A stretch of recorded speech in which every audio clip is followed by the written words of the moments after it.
बिहार में एनडीए की सीट बंटवारे से नाराज आरएलजेपी अध्यक्ष पशुपति कुमार पारस ने कैबिनेट मंत्री के पद से इस्तीफा दे दिया है।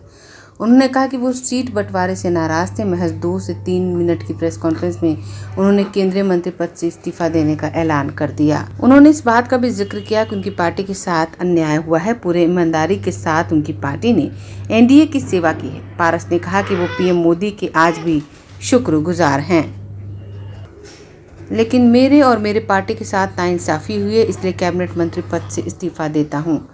दरअसल 18 मार्च को बिहार को लेकर एनडीए में सीटों का बंटवारा हो गया, जिसमें बीजेपी 17, जदयू 16, चिराग पासवान की लोजपा रामविलास को 5, मांझी की हम को और उपेंद्र कुशवाहा की रालोमो को 1-1 सीट मिली, जिसमें पारस की पार्टी आरएलजेपी का खाता ही नहीं खुला।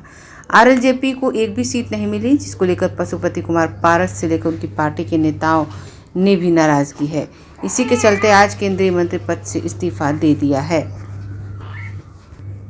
नाराजगी की वजह ये भी है कि इस सीट बंटवारे में चिराग की लोजपा को 5 सीटें दे दी गई हैं, जिनमें से 4 सीटों पर पारस गुट का कब्जा था। दरअसल 2019 लोकसभा चुनाव एलजेपी में एनडीए के साथ लड़ा था, तब पार्टी में 2 फाड़ नहीं हुई थी, लेकिन इसके बाद पार्टी 2 गुटों में बंट गई थी। इस चुनाव में एलजेपी ने 6 सांसद जीते थे, जिसमें पारस समेत 5 सांसदों ने अलग गुट बना लिया था और पारस केंद्रीय मंत्री भी बन गए थे। लेकिन इस बार पासा उल्टा पड़ गया और भतीजा चाचा पर भारी पड़ गया। जो सीटें पारस की पार्टी की थी, उन पर अब चिराग की पार्टी चुनाव लड़ेगी। चर्चा इस बात की भी है कि पशुपति कुमार पारस हाजीपुर से चिराग पासवान के खिलाफ चुनाव लड़ सकते हैं। मतलब चाचा भतीजा इस चुनाव में आमने सामने हो सकते हैं। वहीं बताया जा रहा है महागठबंधन से भी पशुपति कुमार पारस की बातचीत चल रही है। क्यास लगाए जा रहे हैं पारस महागठबंधन के साथ भी जा सकते हैं, लेकिन ये सिर्फ चर्चा है। ब्यूरो रिपोर्ट, आंखें न्यूज़ 24। कल एनडीए गठबंधन के द्वारा बिहार में 40 लोकसभा सीटों के लिए किस दल को कितना सीट मिलेगा, इसकी घोषणा हो गई।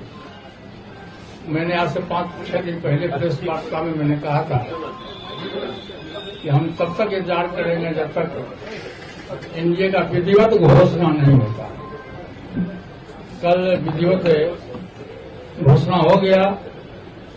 हम लोग 5 सांसद थे, हमारी पार्टी में 5 सांसद थे। मैंने बहुत ईमानदारी, बहुत लगन से, वफादारी से मैंने एनडीए की सेवा की।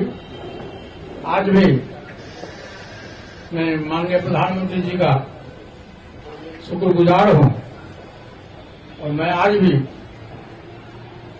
तो देश के नेता हैं, बड़े नेता हैं, लेकिन हमारी पार्टी के साथ और व्यक्तिगत रूप से हमारे साथ नाइंसाफी हुई। इसलिए मैं भारत सरकार के कैबिनेट मंत्री से मैं त्याग पत्र देता हूं। आंखें जो आपका चैनल है, उसके लिए और उसके दर्शकों के लिए 2 लाइन की हम शुभकामनाएं अपने ढंग से देते हैं। आप सब में मिठास घुल जाए बांसुरी और बीन की तरह, और लोग आपको भी प्यार करने लगे वैक्सीन की तरह। हंसते रहें, मुस्कुराते रहें और देखते रहें आंखें न्यूज़ 24। अगर आपने अभी तक हमारे चैनल को सब्सक्राइब नहीं किया है, तो हमारे चैनल को जल्द से जल्द सब्सक्राइब करें, लाइक करें, शेयर करें। अगर आप भी अपने दुकान, प्रतिष्ठान, school, college, coaching centre, restaurant, cafe का विज्ञापन देना चाहते हैं, वो भी किफायती दर पर, तो आंखें न्यूज़ 24 लेकर आया है आपके लिए एक सुनहरा मौका। आंखें न्यूज़ 24 न्यूज पोर्टल की दुनिया में बिहार का सबसे उभरता हुआ चैनल, जहां बिहार झारखंड से जुड़े तमाम बड़ी खबरें देखने को मिलती है। तो देर किस बात की, आज भी जुड़े आंखें न्यूज़ 24 के साथ संपर्क करें हमारे व्हाट्सएप नंबर 8935876430 पर। क्या आप पत्रकारिता के क्षेत्र में अपना कैरियर बनाना चाहते हैं? तो आज ही Royal Ashoka Institute of Mass Communication and Journalism में अपनी जगह सुनिश्चित करें। आर्यभट्ट ज्ञान विश्वविद्यालय पटना से मान्यता प्राप्त 100% प्लेसमेंट के साथ royal Ashoka Institute of Mass Communication and journalism नामांकन जारी है। हमारा पता है DS/16 गायत्री मंदिर के समीप, कंकड़बाग, पटना 8,20,000। आप हमें संपर्क भी कर सकते हैं हमारा मोबाइल नंबर है 9955456126।